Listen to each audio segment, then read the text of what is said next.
1절로부터 5절까지는 어합되기까지 하나님께서 연단을 시키신다는 거죠. 어합되기까지 연단을 시키고 거기서 인정받은 하나님과 어합이 된 사람에게 하나님의 비밀을 보이시고 그 다음에 보이신 대로 또 행하시는 하나님이시다. 그것이 1절로 7절까지의 말씀입니다. 1절로 7절. 그 중에 하나님과 어합이 되지 아니하면은 하나님이 일을 하실 수가 있겠습니까? 하나님과 어합된다는 것이 참 중요하죠. 어합된 사람에게 하나님께서 비밀을 알려주시고 또 행하게 하신다. 그런데 여기서 이제 7절에서 비밀을 보이는 일과 행하는 일,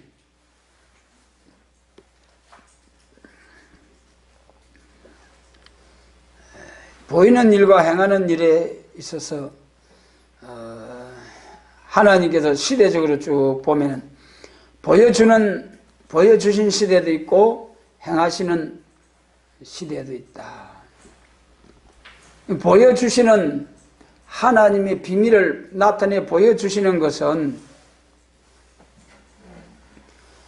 성경이 인간에 기록되어 나타난 시대를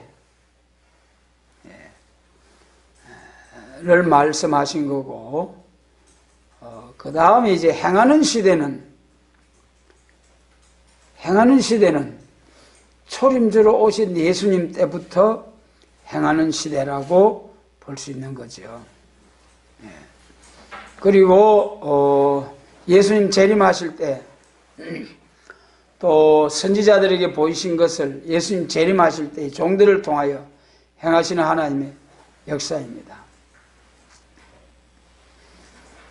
그러면 이 보여주시는 때는, 첫째 하나님께서 그 비밀을 보여주시는 때는 하나님께서 이를 어떻게 행하시겠다는 것을 보여주시는 역사이죠.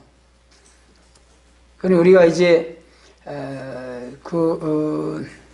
누가복음 24장 44절에서 예수님께서 자신을 가리켜서 모세의 율법과 선지자의 글과 시편에 나를 가리켜 기록한 모든 것이 이루어져야 하리라. 율법과 선지자의 글과 시편에 전부 다 예수님에 대한 그 예언이 되어 있다는 거죠. 그러니까 최초의 인류 역사가 아담으로부터 6,000년이지만은 하나님께서 말씀을 기록하게 하신 것은 모세와 선지자들 또 역사서를 기록하게 했죠. 그런데 이 기록하는 것이 하나님이 앞으로 어떻게 행하시겠다는 걸 보여주는 것이 비밀을 보여주는 것이죠. 그래서 여호와의 책에 인간에 나타날 때부터가 선지시대, 기록하는 시대, 보여주는 시대이다. 모세 때부터 모세가 이 모세오경 창세기로부터 기록을 하셨잖아요. 모세 때부터 나타난 글은 역사적으로 된 것이고 묵시를 보이는 일이나 모든 기록한 것을 보여준 시대의 역사라고 보게 된다고 했습니다. 많은 세상의 종교가 많은 종교라는 간판을 가지고 나오는 것이 있지만 앞으로 행할 일을 전부 빠짐없이 보여주고 행하는 종교는 기독교밖에 없는 것이라고 했습니다. 그러면 이 보여주는 때에 대해서는 최초로 하나님께서 그 약속 언약이죠. 언약이 나타난 것이 우리는 창세기 1장 26절부터 쭉 나와 28절에서 생육번성 충만하여 정복하고 다스리라. 그 말씀이 계시록 22장에서 이제 20장에서 성취가 되는 거죠. 에덴 동산 회복. 그래 창세기 1장에서 하나님이 약속을 세우실 때에 생육 번성 충만 정복하고 다스리라고 했는데 그래가지고 창세기 2장까지 에덴의 동산을 창설하시고 그 복되고 영광스러운 에덴 동산에 복을 주신 거예요. 근데 3장에 와서 그냥 하나님이 금하신 선악과를 먹고 범죄한 사건으로 죽음이 오고 생명과를 먹지 못하고 죽음이 오게 되었죠. 죽음이 오게 될 때에 선악과를 먹고 죽음이 오게 될 때에 그때 바로 하나님께서 또 약속을 세웁니다. 창세기 3장 15절에서 뱀의 후손은 여자 후손의 발꿈치를 상하게 할 것이요 여자의 후손은 뱀의 머리를 상하게 하겠다. 그게 뭔 말입니까? 인류 역사 끝까지 마귀와 하나님의 편과 마귀 사단의 편이 끝까지 싸워서 최후에는 머리를 상하게 하는 여자 후손의 승리가 있게 될 것이 벌써 창세기 3장에서 예언되었지 않습니까? 그 예언이 하나님의 교회와 옛뱀, 마귀, 사단의 세력이 끝까지 싸워서 인류 역사가 쭉 진행되어 가지고 결국은 계시록 20장에서 마귀를 잡아 가두고 또 천년시대 후에 잠깐 놓여서 마귀를 쓰고 영원한 불못에 지옥에 던져버리겠다는 예언의 말씀. 그래도 보여주기 시작한 때는 하나님의 비밀을 나타내 주신, 보여주신 것은 최초로 창세기 1장에서 생육번성 충만 땅을 정복하는 그 에덴 동산에서는 창세기 2장에서는 이루어지지 못했지만은 그것이 계시록 20장에서는 창세기 1장 28절이 성취가 되지 않습니까? 그러니까 창세기 1장 28절에 보여준 것이 계시록 20장에서 성취가 된 것이다. 땅에서 만물을 다스리고 땅에서 정복하고 다스리는 역사가. 그런데 이것을 구체화시켜서 보여주는 순서가 이 창세기 1장을 거쳐서 창세기 3장 15절, 그 다음에 창세기 9장에서 또 나타나지 않습니까? 노아 홍수 후에 셈은 하나님을 찬송하리로다. 여기서부터 인간 종말에까지가 쭉 예언이 된 거죠. 셈의 축복, 셈의 자손을 통해서 하나님께서 종말의 역사를 하신다는. 그리고 그 다음에 셈의 자손, 또 아브라함을 통하여 민족적인 언약을 주시고 할례의 언약을 주시고 세계민족적인 언약을 주시고, 민족적인 언약은 모세를 통해서 출애굽함으로 다 성취가 된 거죠. 육적 이스라엘의 그 역사는 예표적인 역사로, 예언적인 역사로, 율법시대에 짐승을 잡아 피 흘린 제사를 드린 것이 요한복음 1장 29절에 세상 죄를 지고 한 하나님의 어린 양이로다 하신 말씀, 예수의 십자가 보혈로 제사함을 받게 하시는 그 예표적인 역사예요. 그럼 구약은 전부 다 메시아 보내줄 것을 예언으로 보내주시겠다는 예언의 말씀이죠. 그런데 그 중에서 아브라함에게 내 자손이 이방이 객이 되어서 4대 만에 다시 본토로 돌아온다, 고향으로 돌아온다, 그 말씀대로 요셉 때에 내려가가지고 모세 때에 다시 가나안으로 들어오게 됩니다.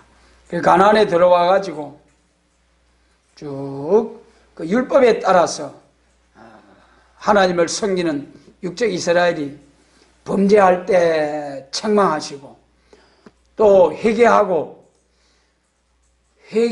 하나님을 잘 공경하게 될 때는 하나님께서 복을 주시고, 그것이 이스라엘의 역사죠. 그래서 이스라엘이 부패할 때 그때에 책망하면서 나타내 주신 말씀이 선지 예언의 말씀, 이사야로부터 말라기까지의 말씀, 이사야로부터 말라기까지의 말씀이 또 아브라함에게 약속하신 세계 민족적인 언약을 더 확실하게 빠진 것이 없이 짝이 없이 그렇게 나타내 주신 말씀이 이사야로부터 말라기까지죠. 그래서 선지서가 육적 이스라엘 시대에 기록되어졌지만은 그때 당시 시대 상황을 책망하면서 들어서 예언을 하셨습니다마는 그것이 실질적으로 이루어지는 것은 마태복음 1장에서 또 누가복음 1장 마리아를 통해서 요셉을 통해서 예수님 탄생하시면서부터가 이제 예언의 말씀이 완전히 성취가 되는 거죠. 그래서 선지 예언서 중에서도 초림주에 대한 말씀 비밀이 있고 또 재림주에 관한 비밀이 있습니다. 초림주와 재림주에 관한 말씀을 선지자들을 통해서 보여주신 거죠. 그래서 구약시대에 이제 하나님께서 모세를 통해서 율법을 주셔가지고 민족 종교를 이루게 하시고 그때의 선지자들을 들어서 또 하나님이 이 메시아를 통해서 이루어질 나라를 구체적으로 보여주실 때 초림주에 관한 말씀은 예수님이 오셔서 직접 행하실 일이기 때문에 간단하게 말씀하시고 재림주에 관한 말씀은 짝이 없이 빠진 것이 없이 예언하신 말씀입니다. 그래도 이 초림주로 오신 예수님에 대한 말씀도 사도들이나 또 예수님께서 사복음을 기록하실 때나 사도들을 통해서 편지서를 기록할 때 보면 전부가 선지서를 인용해가지고 이렇게 메시아가 왔다는 것을 증거하시면서 거기다가 자기가 받은 은혜를 더 이제 기록한 것이 편지서죠. 그래도 이 기록하는 때는 보이는 때, 그래 하나님이 여호와 하나님께서 자기의 비밀을 선지자들에게 보이는 것은 벌써 창세기 1장부터 쭉 보이는 역사, 그것이 맨 마지막에 보이는 가장 확실하게 구체적으로 해서 보여준 것이 선지 예언서다. 선지서까지 쭉 성경이 그러니까 말라기서에서 끝나지 않습니까? 선지 예언서 보여주는 것이 말라기로서 끝나고 그 다음부터는 이제 메시아가 와서 역사하는 일, 그때부터는 행하는 시대죠. 이게 본문 7절에서 자기의 비밀을 그종 선지자들에게 보이지 아니하시고는 결코 행하심이 없으리라. 그래도 구약시대에 다 나타내 주시고 보여주신 거예요. 신약시대와 요한계시록이 예언서입니다만은 요한계시록의 내용은 선지서에 기록된 이사야로부터 말라기까지 기록된 내용 전체의 요약, 축소판이죠. 그래서 보이는 일은 선지시대를 통해서 다 선지서까지 다 하나님께서 보여주셨다. 하나님의 비밀을 보여주셨다. 그 다음에 이제 행하는 시대가 중요하지요. 하나님께서 보이신 일을 행하시는 때. 행하시는 일은 있어서 첫째로는 초림주로 메시아를 통하여 행하는 일, 메시아를 통해서 행하시는 일, 그리고 초림주로 오신 예수님을 통해서 행하시는 일은 십자가 사건 아닙니까? 십자가 사건은 우리 사람이 행할 수 있는 건 아무것도 없는 거예요. 전부 다 예수님이 동정녀 탄생으로서 육신을 입고 오시고 또 하나님의 말씀으로 천국의 비밀을 말씀하시고 또 표적과 증거로서 충성된 증인으로 살으시고 그 다음에 예수님 혼자 십자가를 지셨어요. 우리가 구주가 되신 거예요. 하나님 되시는 예수님이 오셨으니 하나님이 행하신다는 것이죠. 타락한 인간을 어떻게 해서 구원하겠다는 말씀은 선지서로부터 보여진 것이니 행할 책임도 하나님께 있는 것이고 그러므로 그리스도께서 잉태할 때부터가 하나님은 행하는 단계에 들어오는 시대다 그랬습니다. 초림들어 오신 아기 예수로 탄생하는 거기서부터 하나님께서 행하시는 역사이다.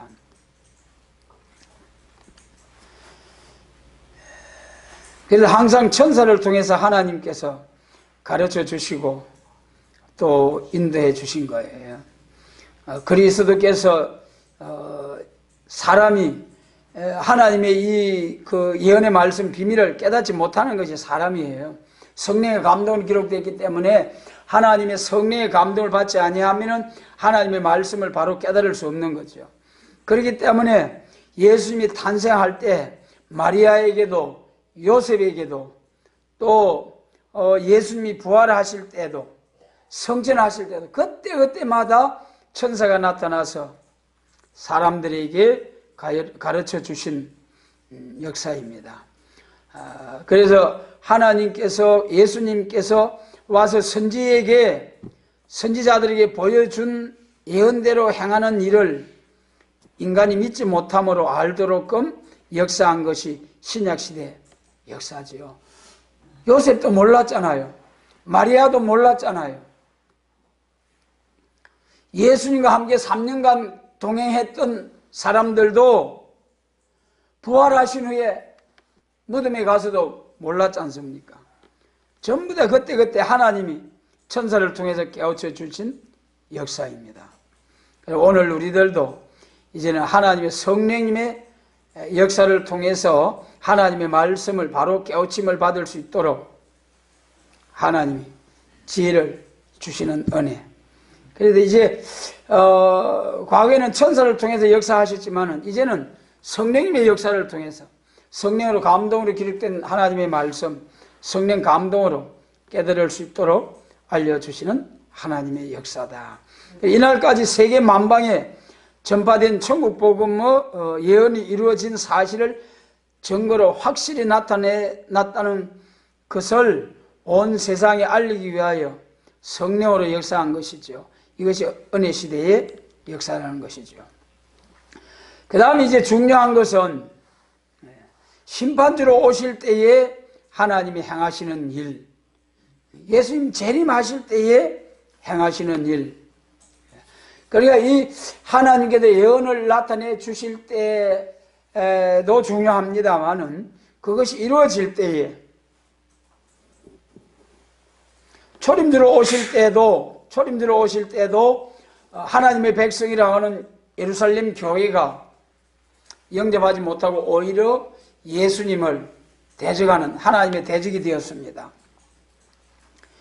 예수님이 재림하실 때도 심판주로 오실 때도 참으로 이제 징조를 통하여 재림하실 주님을 영접할 수 있는 그런 인격이 이루어져야 되는데 우리 주님이 재림하실 때가 된 징조를 깨닫게 하는 그런 성령님의 역사가 있어야 됩니다. 우리 마태복음 24장이 예수님의 재림에 관한 말씀이죠. 그래서 제자들이 예수님의 무릎 앞에서 이스라엘 회복이 이때입니까? 그때 쭉 징조들을 말씀하시고 그 날과 시는 너희 알 바 아니다. 아버지의 권한에 속했다. 그러셨습니다. 그래서 우리는 그 날과 시를 통해서 예수님의 재림을 기다린다는 것은 잘못된 것이고 징조를 보고 깨어 예비하고 때를 따라 양식을 나누어서 완전한 인격으로 등과 기름을 준비해서 신랑으로 오시는 주님을 영접할 수 있는 그러한 교회와 사명자가 되어야 하는 거죠. 그래서 이 심판주로 오실 때에 하나님이 행하시는 일, 이것이 우리에게 대단히 중요하지 않습니까? 오늘날까지는 초림주로 오신 천국 복음을 온 세상에 전가하는 것은 오늘날까지 2000년 동안 교회가 사명을 잘 감당해 왔어요. 마치 율법 시대에서 은혜 시대로 전환될 때에 그때 예루살렘 교회와 유대인들이 정한 때 시대적인 변화를 알지 못해가지고 오히려 하나님의 대적이 된 것처럼 지금도 이제는 천국 복음이 온 세상에 전파되고 땅끝까지 전파되면 올라가심을 본 그대로 오고 세상 끝날이 온다고 했는데 그때가 되면은 깨어서 머리도 들고 예비해서 때를 따라 양식을 나누어서 주인에게 칭찬받는, 주인의 집을 맡아 다스릴 수 있는 복을 받을 수 있는 이런 길로 나아가야 되는데 이제는 초림주로 오신 예수님을 전가하는 사명에서 재림주를 영접할 교회의 사명으로 발전을 해야 되고 베드로 사명에서 요한의 사명으로 발전을 해야 되고 십자가의 도에서 야곱의 도로 발전을 해야 되고 십자가의 법에서 예언의 법으로 발전을 해서 때를 따라 양식을 나누는 교회로서 사명을 하게 될 때에 영광 중에 재림하시는 주님을 영접할 수 있게 되는 것입니다. 이 시대적인 발전, 때를 따른 양식을 알지 못할 때에 마치 초림주로 오셨을 때 예루살렘 교회가 하나님의 대적이 된 것처럼 재림 시에도 마찬가지라는 거죠.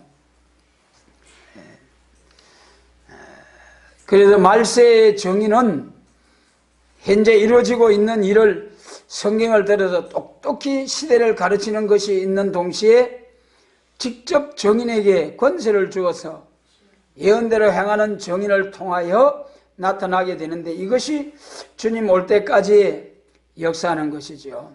그때 증거자는 주님 오신다는, 재림하신다는 것을 다시 예언하는 것이죠. 다시 예언할 사명. 그래서 이제 하나님이 보여주신 초림과 재림에 대하여 보여주신 선지서의 초림에 관한 말씀 외에는 전부 다 심판주로 오시는, 재림주로 오시는 주님을 영접할 때에 세계적으로 다시 예언할 말씀이라는 것입니다. 그래서 은혜 시대는 그리스도께서 예언대로 행하신 일을 세계적으로 증거한 것이죠. 된 일을 증거하는 은혜 시대. 그런데 말세 정인이 나와서 증거할 때는 직접 건세로 예언의 말씀을 전하면서 깨우치는 역사, 깊은 잠에 빠져 있는 또 이제 미혹의 허감 아래서 깊은 잠에 빠져 있는 잠든 교회와 심령을 깨우는 그것이 말세 정인의 사명, 심판주로 오실 때의 사명이죠. 그래서 이 예언서를 통해서 기록한 말씀 가운데 이사야로부터 말라기 선지자들을 통해서 다 재림에 관한 말씀을 다 보여주셨는데 이제는 이것을 가감없이 다시 예언하면서 행하시는 역사, 다시 예언하면서. 그래서 초림주로 오신 예수님은 예수님이 직접 복음을 전하시고 행하시고 재림하실 때 될 일은 종들을 통하여 하나님께서 증거하게 하시려고, 가감없이 증거하게 하시려고 빠짐없이 다 하나님이 예언을 해 놓으셨다, 보여주셨다. 그것을 이제 다시 예언하면서 행하는 역사가 말세 사명자들의 역사라는 것입니다. 그래서 여기서 이제 우리가 사명적, 계통적인 사명을 잘 알아야죠. 우리 교회가, 오늘 많은 교회가 사명의 차이점을 알지 못하므로, 사명의 차이점을 알지 못해서 참으로 미혹의 허감 속에서 참된 길을 찾지 못하고 있습니다. 우리 예수님께서 오셔서 제자들을 불러 놓으시고 그 중에 12제자 중에 3제자에게 새 이름을 주신 사실, 이제는 베드로를 통해서 교회를 세우겠다고 하신 말씀대로 베드로를 통해서 사도행전 2장 이하에서 쭉 교회를 세워서 세계적인 중생천국의 복음이 전해졌다면, 이제는 머물러 둔 사도 요한의 사명을 통해서 사도 요한이 하나님으로부터 받아 기록한 그 선지자들에게 전하신 복음을 전부 다 요약, 축소, 정리해서 받아서 기록한 천사들을 통해서 나타내 주신 예언의 말씀, 계시록의 말씀을 다시 예언하는 사명자가 나와야 된다. 요 사명자, 다시 예언할 사명자, 그래서 머물러 둔 사명, 사도 요한을 통해서, 그러니까 이제 다시 말씀드립니다마는 심판주로 재림하실 때에 그때 행하는 일이 우리 지금 이 시대에 세계 기독교와 인간의 종말, 기독교 종말에 중요하지 않습니까? 심판의 주로 재림하시는 때에 행하실 사명자, 곧 사도 요한을 통해서 보아넥이라는 이름을 주시고 우리의 아들 레자라는 이름을 주시고 이 사도 요한에게 요한의 계시록을 주셨습니다. 그리고 그 후에 하나님께서 요한 계시록을 다시 예언해야 할 정한 때가 왔기 때문에 하나님께서 또한 목사님을 부르시고 성경에 기록된 말씀대로 해돋는 곳 산에서부터, 동방 땅끝 산에서부터 이사야 28장과 같이 잿가를 떠나게 하시고 생소한 입술에 신과 말씀이 임해가지고 사도 요한이 받은 머물러둔 사명의 요한 계시록과 선지 예언에 관한 말씀의 해석을 받아서 기록하게 하신 하나님, 보아너게 우리의 아들이란 그 이름의 사명의 그 뜻이 불러서 심판한다는 뜻 아니겠습니까? 불러서 일시간에, 그래도 계시록 18장에서 일시간에 세상이, 바벨 세상이 확 불살라지는 것을 탄식하면서 우는 모습들이 나타납니다. 그런 심판날을 앞에 놓고 신랑주로 오시는, 심판받지 아니하고 남은 자 되어서 할렐루야로 심판주로 오시는 주님을 영접할 수 있는 이 사명, 그래서 요한 계시록을 통하여 동방에서 종과 백성이 나오고 교회가 부패할 때에 또 새 시대가 이루어지고 이런 말씀을 다시 예언하게 되는 데는 가감없이 예언할 수 있는 종의 인격을 주신다는 거죠. 거짓 선지자의 미혹을 받지 않도록 하기 위해서. 그러면 이제 보아넥의 사도 요한에게 주신 이름이 보아넥의 우리의 아들 레자라는데, 벼락으로 불러서 세상을 심판한다는 건데, 사도 요한이 레자라는 이름을 받았지만은 불러서 심판하지 않았습니다. 또 레자는 이름 아래 요한 계시록과 선지 예언의 말씀이, 말세복음의 해석이 나왔습니다마는 불러서 심판하는 역사는 아직 이루어지지 않았습니다. 그러면 레자라는, 보아넥이라는 이름의 사명을 하게 되는 때가 언제냐? 우리 조직신학에서 환란시대 중에 환란기, 대환란기, 심판기가 있는데 마지막 심판기에, 그때 우리 계시록 19장 말씀처럼 백마탄 예수님이 쫙 앞장서서 지상 강림하시고 그 뒤로 들림받았던 백마 군대들이 쫙 백마 군대들이 그 뒤를 따르더라. 할렐루야. 그래가지고 일시간에 세상을 확 불살라버리고, 그리고 사람을 악하게 하던 마귀도 잡아 가둬버리고, 성경을 주신 목적인 에덴 동산이 회복된 창세기 20장이 성취가 되는 것입니다. 그래서 이 말세 정인이 세계적으로 다시 예언할 때는 가감하면 안 된다는 거예요. 그래서 계시록에서 예언하여야 하리라, 다시 예언하여야 하리라, 다시 예언한다는 거예요. 예언의 말씀에도 은혜시대 은사 예언이 있죠. 그리고 선지자들을 통해서 나타내 주신 예언의 말씀, 그 예언의 말씀을 다시 예언하는 거죠. 계시록 10장 11절에서 계시록 10장 7절에서 하나님의 비밀이 그 종 선지자들에게 전하신 복음과 같이 이루리라 해놓고, 그 선지자들에게 전하신 복음을 다시 예언하여야 하리라.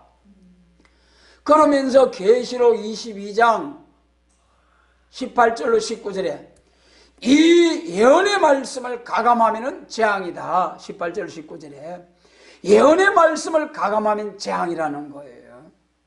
물론 은혜시대 된 일에 있어서도 핵심적인 진리를 가감하면 이거는 구원을 받을 수가 없죠. 그러나 예수님 재림하실 때는 온전히 계시록과 선지 예언의 말씀을, 성경 전체를 완전히 다시 예언할 때에, 계시록은 결국 계시록은 선지서의 요약, 정리, 축소판이라고 그랬죠. 선지서는 이스라엘의 역사 속에서 나온 겁니다. 이스라엘의 역사는 모세 오경 율법을 지키느냐 지키지 않느냐, 그것이 이스라엘의 역사가 된 거고요. 모세 오경, 모세가 율법을 받게 된 것은 창세기 15장에서 아브라함에게 민족적인 언약을 주신 그 말씀이 성취되는 과정에서 모세의 율법이 나온 거죠. 그래서 쭉 거슬러 올라가서 이제 창세기 1장 28절 인생의 복된 사명, 창세기 12장에서 내 자손이 하늘의 별 바닥에 모래같이 천하 만민이 복을 받을 것이요 창대게 될 것을 아브라함, 이삭, 야곱에게 예언하셨지 않습니까?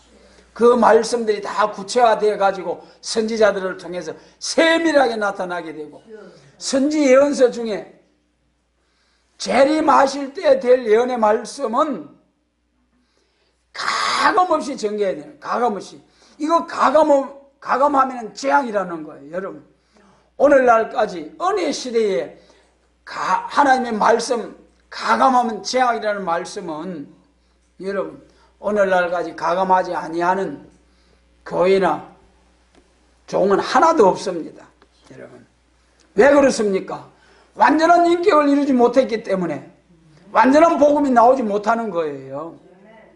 그건 예수님 재림하실 때에 7명의 완전 역사를, 완전 영감을, 또 완전한 인격이 이루어질 때에 완전 지혜, 완전 지식으로 이사야 11장과 같은 7명의 완전 역사가 임하게 될 때에 완전한 인격이라, 완전한 인격. 예수님 외에 창세 이후로 이런 인격이 없는 거예요. 이런 완전한 인격이 이루어져 가지고 7명의 완전 역사를 받아 가지고 그때 말씀을 다시 예언할 때에, 그때 비로소 가감없는 증거가 되는 거죠. 그때 언제겠습니까? 계시록 11장에 정인이 권세를 받고 나와가지고 1260일 예언할 때, 그때 가야 비로소 가감없는 종이 나오고 교회가 나오고 얼굴이 해와 같이 빛나는 종이 나오고.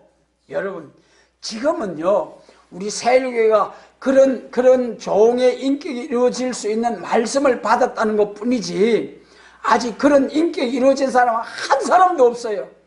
한 사람도 없기 때문에 한 사람이라도 나오면은 순의 종이고, 그 사람을 통해서 또 한 사람 더 나오면 두 정인이고, 그래서 또 계속 나오면은 14만 4천이고.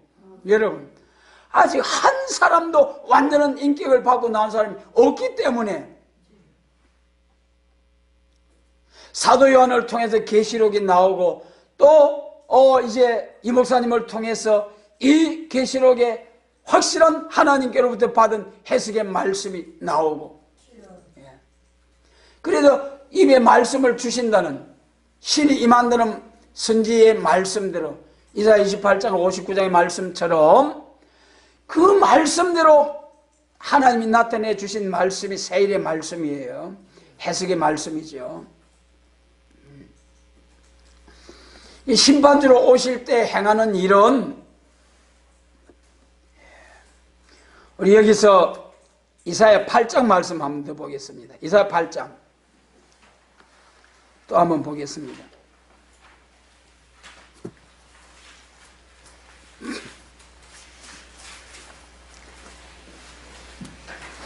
1절로 2절입니다. 같이 읽습니다. 여호와께서 내게 이르시되 너는 큰 서판을 취하여 그 위에 통용 문자로 마일 살랄하스바스라 써라. 내가 진실한 증인 제사장 우리야와 여베르기야의 아들 스가랴를 불러 증거하게 하리라 하시더니, 이사야 8장이 임마누엘의 역사죠. 임마누엘의 역사는 재림하실 때에 재림 주님이 심판하는 역사를 말씀하실 때에 주님이 직접 하지 아니하시고 종들을 통해서 하시는 역사예요. 종들을 통해서 역사하시는데, 여기서 기록하는 사명과 증거하는 증인. 그래서 사도 요한을 통해서 요한계시록을 기록하게 하시고, 또 세일 수도원을 통해서 이 기록된 해석의 말씀을 기록하게 하시고, 이제 증거하는 데 있어서는 순의 종들이 일어나고, 정인된 이사야 43장과 같은 물과 불이 당치 못하는 정인된 자들이 나와서 세일을 고하고 행하는 역사. 그래서 이 마지막 때에 종말에 이 보이는 일, 계시록과 선지서의 말세 복음의 해석을 받아서 기록하는 사명도 있고 증거하는 사명도 있다.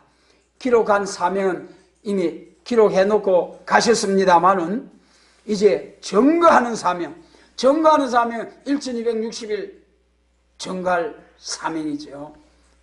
그래, 그때 이 3절 이하의 쭉 말씀을 보면은 내 아내와 동침해가지고 거기서 아내와 동침할 때에 말 살랄하스바스란 아들을 낳아가지고 노락이 속하다. 아빠라 엄마 할 줄 알기 전에 북방환란이 온다. 아빠 엄마 아이가 나가지고 2, 3년 지나면 아빠 엄마 하면서 하는 거죠. 그러니까 여기서 기록하는 역사와 두 증인이 나와서 증거하게 되는 역사가 시작된 2, 3년 내에 북방환란이 온다는 말씀이죠. 그런데 그 다음에 보면은 이사야가 자기 아내와 동침했다. 이 말씀은 우리가 여자는 신약시대에 와서 교회로 나타나죠. 마태복음 25장에서도 예수님은 신랑, 여자는 이제 신부된 교회. 그래서 이 재림하시는 주님을 영접하게 될 때에 행하는 일은 정인에게 권세를 주어서 역사하게 하는데, 선지자들을 통해서 기록된 말씀을 다시 증거하면서 새 시대를 이루게 하시는 데 있어서는 계시록 머물러둔 사도 요한 계시록을 다시 예언하고 심판하고 새 시대가 오는데, 그때에 기록하는 사명, 세일수도원에서 말씀을 받아 다 기록해 놓고 이제는 정인의 건설을 받고 나오는 종들이 나와서 1260일 다시 예언하는 일, 이 일이 남은 거죠. 예. 그래, 그때 행하는 사명자, 그때 행하는 사명자. 그래서 우리에게 하나님께서 보여주시는 일과 행하는 일, 창세기로부터 보여주시는 일이 있었고, 행하는 일은 초림주로 오심으로부터 행하는 역사가 있었는데, 초림주로 오신 역사는 다 이루어진 사건, 중생천국 유언 구원, 그 다음에 심판주로 재림하실 때 행하는 일이 있는데, 이것은 사도 요한에 머물러 둔 사명, 요한계시록과 요한계시록의 해석과 이 해석을 들고 가감없이 다시 예언하는 정인된 종들에 의해서 악을 버리고 선을 택하여 뻗어와 꿀을 먹는 새 시대를 이루는 이 행하는 역사가 우리 앞에 남아있는 것입니다. 그래서 이 다시 예언이라는 것은 말세 정인이 다시 예언한다, 다시 예언한다. 계시록과 선지서를 들고 땅과 바다를 밟고 여호와의 위엄, 심판의 복음을 다시 예언하는 사자같이 외치는 사명자, 참으로 복된 사명입니다. 이 사명 잘 감당하면 하나님께 영원한 왕권의 영광으로 들어가게 해주시겠다는 것이 약속의 말씀이죠. 그래서 이사야 8장에서 1절로 2절에서 예언의 말씀 해석을 기록하는 자와 증거하는 정인들, 두 정인 14만 4천. 그런데 언제 증거하느냐? 이 선지 예언의 말씀, 이사야서를 비롯한 예언의 말씀, 선지 예언의 말씀이 여자와 같은 교회에 다시 선포될 때에, 이 선지서가 교회에 들어갈 때에, 선지서를 요약 축소 정리한 계시록이 교회에 다시 예언되어질 때에, 거기서 뭐가 나옵니까?